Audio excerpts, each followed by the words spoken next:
කෝ බලමු පරිප්පු වලට ආස අය පරිප්පු වලට ආගමක් වගේ සලකන සමහර අය ඉන්නවනේ. ඉතින් ඔයාලට දැන් ලංකාව විදිහට කාලම එපා වෙලා නම් හදමු මෙන්න මේ පරිප්පු එක. මේ මම හදන්නේ තඩ්කේ වාලි දාල් එකක්. එහෙම නැත්නම් පංජාබි ස්ටයිල් රෙස්ටොරන්ට් ස්ටයිල් එකට පරිප්පු තෙම්පරාදුවක්. මම අරගෙන තියෙනවා කඩල පරිප්පු කෝප්ප භාගයක්. මේක මම ඊයේ රෑ පෙඟෙන්න තිබ්බේ.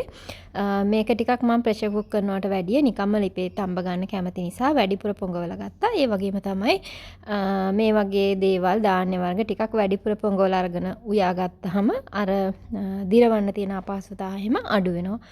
ඉතින් මේකට මම දාගත්තා කහ කුඩු තේ හැඳි කාලක්, ගරම් මසාලා තේ හැඳි කාලක්, එතකොට බේ ලීෆ් එකක්, ලුණු. මේකෙදි කහ කුඩු මම දෙසරයක් පාවිච්චි කරනවා. එතකොට ගරම් මසාලා 3 සැරයක් පාවිච්චි කරනවා. එතකොට සම්පූර්ණ ප්‍රමාණය තමයි ගන්න ඕනි. ගරම් මසාලා වෙනුවට 3-5 ගන්න යන්න එපා. හදිසි ඔයාලගේ ගරම් මසාලා නැත්තම් අවශ්‍ය නම් කියන්න මම ලින්ක් එක දෙන්නම් හදාගන්න විදිහ. ගෙදර හදාගන්න බෑ කියලා හිතෙනවා නම් කොත්තමල්ලි, සූදුරු මාදුරු, එතකොට එනසාල් ටිකක් වගේ කුඩු කරලා දාගන්න අපේ 3-5 දාන්න යන්නේ නැතුව. මම දැන් මේක වතුර දාලා තඹ ගන්නවා. මම ලුණුත් දැම්මා කියලා කිව්වොත් ලුණුත් දාලාම තමයි තඹ ගන්නෙ. මේක තැම්බෙනකොට උඩින් පෙන වගේ එනවා. ඒවා ටික අයින් කරගන්න එහෙම ආවොත්. මෙන්න මේ දේවල් මම ලෑස්ති කරගෙන තියෙනවා. සුදු ලුණු බික් 3ක් chop කරගෙන, කොත්තමල්ලි ඉති 3ක විතර වගේ කොළ. එතකොට පොඩ්ඩක් ඇඹුල් තියෙන පැණි රස නෙමෙයි. පොඩ්ඩක් ඇඹුල් තියෙන තක්කාලි ගෙඩියක් පොඩි සයිස් එකක්.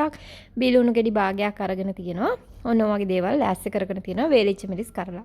මෙන්න මේ වගේ දැන් පරිප්පු ටික තැම්බිලා මේක බෙරි වෙලා නැහැ. උනාට හොඳට තැම්බිලා තියෙන්නේ. මම බෙරි කරන්න යන්නේ නැහැ. මොකද මේක සාමාන්‍යයෙන් පරිප්පු ඇට වගේ තියෙන නිසා පොඩ්ඩක් හැන්දෙන් පොඩි කරනවා.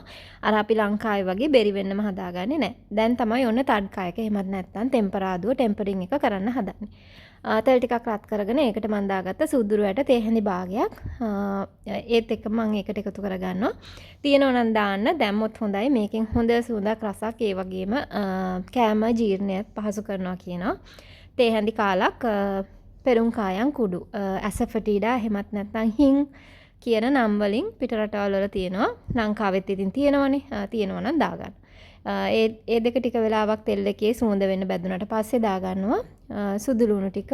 ඒ වගේම ඒක ටිකක් හොඳට තෙල් එකත් එක්ක මික්ස් කරලා දාගන්නවා බී ලුණු ටික.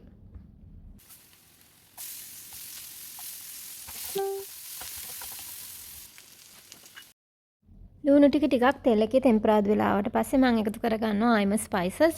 මිරිස් කුඩු තේ හැන්දක්, එතකොට ගරම් මසාලා පවුඩර් තේ හැඳි කාලක්, සූදුරු තේ හැඳි කාලක්, සූදුරු කුඩු, ඒ වගේම කහ කුඩු තේ හැඳි කාලක්, ලුණු තේ හැඳි භාගයක්.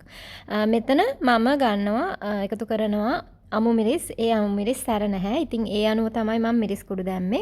මිරිස් කුඩු දානකොට ඔයාගේ රස අනුව එකතු කරගන්න. මම මේකේ අමු මිරිසුත් දාලා මිරිස් කුඩුත් දැම්මට මිරිස් කුඩු වලින් තමයි සැර මේකට එකතු වුනේ. ඊට පස්සේ ඒ ටිකත් හොඳට ලුණු ටිකත් එක්ක තෙල් එකේ කලවම් කරගන්නවා. ඊළඟට එකතු කරගන්න ඔයාගේ තක්කාලි සහ අමු මිරිස් ටික.